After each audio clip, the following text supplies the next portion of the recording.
Your daily showbiz update.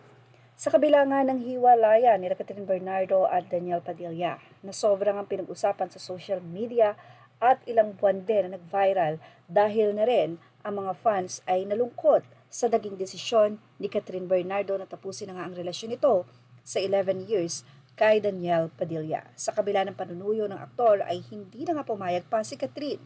Sumunod ay sobrang pinagpiestahan din sa social media ang hiwalayan ng mag-asawang sila Sara Labati at Richard Gutierrez na mapakarami ding na-involve at ang ilan nga ay sinasabi na may third party hindi sa side ni Richard kundi sa side ni Sara Labati. Pati na rin ang ex-biyanan nitong si Sara Labati ay nagsalita na napakagarbo daw kasi at magastos nitong si Sara.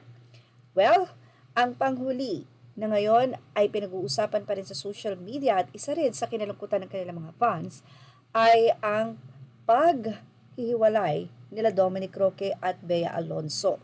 Sa kabila ng preparation at interview, bigla na lang na hindi matutuloy ang nasabing engagement. Napakarami ng mga naging espekulasyon, pero syempre tanging si Bea at Dominic Roque nga lang naman daw ang nakakaalam. Hiwalayan na ito ay natatili namang matatag ang mag-asawang Chis Escudero at Heart Evangelista na kamakailan lamang ay nag-renew ng kanilang vows. Napakagandang bride at marami nga ang pumuri sa gown ni Heart. Very simple at elegante daw. Marami din ang natuwa dahil present ang ina ni Heart Evangelista sa nasabing renewal ng kanilang wedding ni Senator Chis Escudero para ihatid ito sa aisle.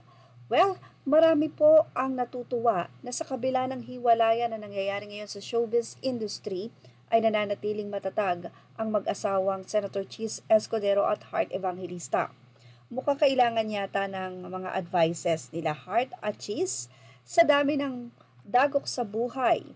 Financially for sure hindi sila namumroblema dyan, pero ano nga ba ang sikreto kung bakit ang kanilang marriage ay matatag pa rin sa kabila ng mga problema na kinakaharap ng mundo. Ang couple na ito, Senator Chis Escudero and Heart Evangelista.